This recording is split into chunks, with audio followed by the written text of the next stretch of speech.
Tamil info வழங்கும் உண்மைகள் பற்றிய ஆய்வுகளம். பூமியை நோக்கி வரும் 5 எரிகற்கள். நாசா அதிர்ச்சி தகவல்.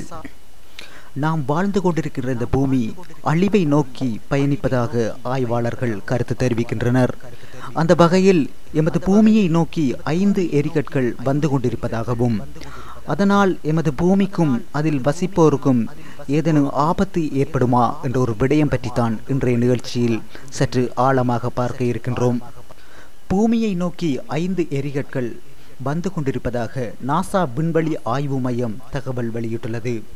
விண்வெளியில் சுற்றி வரும் எரிகற்கள் அவ்வப்போது பூமிக்கு மிக அருகில் கடந்து செல்லும் சம்பவம் அடிக்கடி நிகழ்ந்து வருகிறது. இதுபோன்ற ஒரு எரிகள் பூமியின் மீது மோதியதன் விளைவாகவே டைனோசர்களின் இனம் முற்றிலுமாக அழிந்து போயுள்ளன. தற்காலத்தில் பூமியில் விழுந்த சிறிய அளவிலான எரிகற்கள் பெரிய தாக்கத்தை ஏற்படுத்தவில்லை. எனினும் எரிகற்களால் பூமிக்கு உள்ள அச்சுறுத்தல் இன்றளவும் தொடர்ந்து வருகிறது. இந்நிலையில் நாசா விண்வெளி நிலையம் நேற்று முன்தினம் தகவல் ஒன்றை வெளியிட்டது. அதில் பூமியை நோக்கி 5 எரிகற்கள் வந்து கொண்டிருப்பதாகவும் இவற்றில் ஒரு எரிகள் பூமிக்கு மிக அருகில் கடந்து செல்லும் என அறிவித்துள்ளது. எதிர்வரும் ஜூலை மாதம் 23ஆம் தேதி முதல் எரிகள் பூமியிலிருந்து 5 லூனார் தூரத்தில் கடந்து செல்லும். அதாவது ஒரு லூனார் தூரம் என்பது 3,84,400 கிலோமீட்டர் ஆகும்.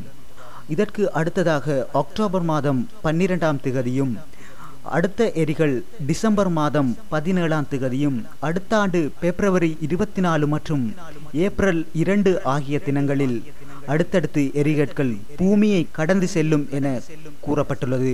இவற்றில் அக்டோபர் 12ஆம் தேதி வரும் எரிகள் பூமிக்கு மிக அருகில், அதாவது 0.15 லூனார் தூரத்தில் கடந்து செல்லும் என கூறப்பட்டுள்ளது. எனினும் பூமிக்கு மிக அருகில் கடந்து சென்றாலும் இந்த 5 எரிகற்களால் பூமிக்கு எவ்வித ஆபத்தும் ஏற்படுத்தாது என நாசா விண்வெளி நிலையம் தெரிவித்துள்ளது. எங்களது நிகழ்ச்சிகள் உங்களுக்கு பிடித்திருந்தால் எமது சேனலை சப்ஸ்கிரைப் பண்ணுங்கள். மற்றும் ஒரு சுவாரஸ்யமான தகவலுடன் உங்களை சந்திக்கலாம்.